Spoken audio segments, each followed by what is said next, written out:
Hello সবাইকে, আপনাদের স্বাগত জানাই আমার আবারও একটি ছোট্ট ব্লগে। জন্মদিনে সারাদিনটা কাটিয়ে যখন বাড়ি এলাম, দেখলাম বাবা অফিস থেকে এসে অনেক কিছু বানিয়ে ফেলেছে। বছরের বাকি দিনগুলো প্রত্যেকের জীবনে যেভাবে কাটুক না কেন, জন্মদিনের এই দিনটা প্রত্যেকের জীবনে বেশ সুন্দরভাবে কেটে থাকে। তবে আমার স্পেশাল দিনের খাবারের মেনু বাবাই ঠিক করেছে।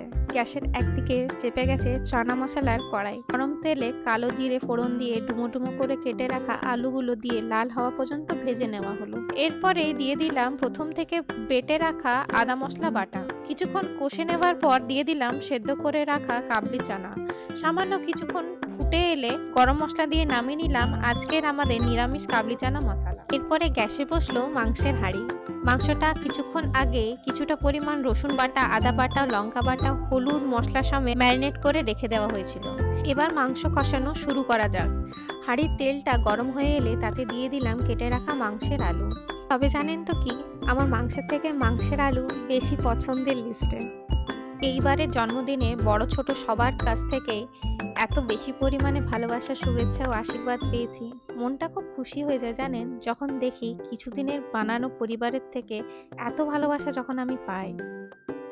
আমি সবাইকে পোস্টে থ্যাংক ইউ জানাতে পারিনি, কিন্তু আজকে ভিডিওর মাধ্যমে সকলকে জানাই অনেক ধন্যবাদ।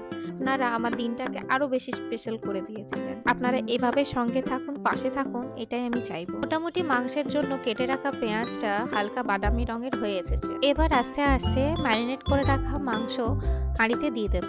আজকের মাংস 2 ঘন্টারও বেশি ম্যারিনেট করে বাবা রেখেছিল। তবে জানেন তো কি, কষা মাংসের থেকেও আমার মাংসের ঝোল আলু দিয়ে বেশি পছন্দ, স্পেশালি যখন সেটা গরম ভাতে দেওয়া হয়।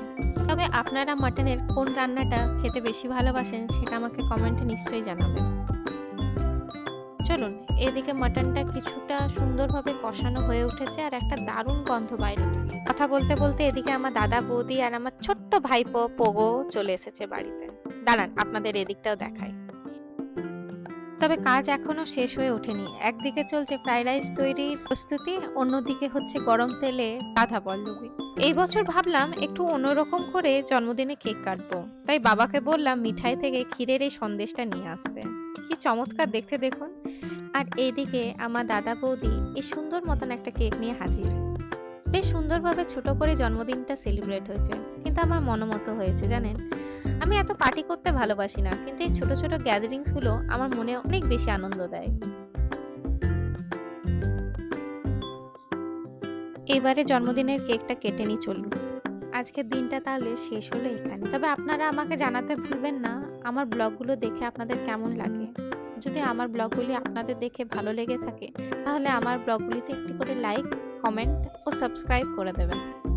দেখা হচ্ছে নেক্সট ব্লগে।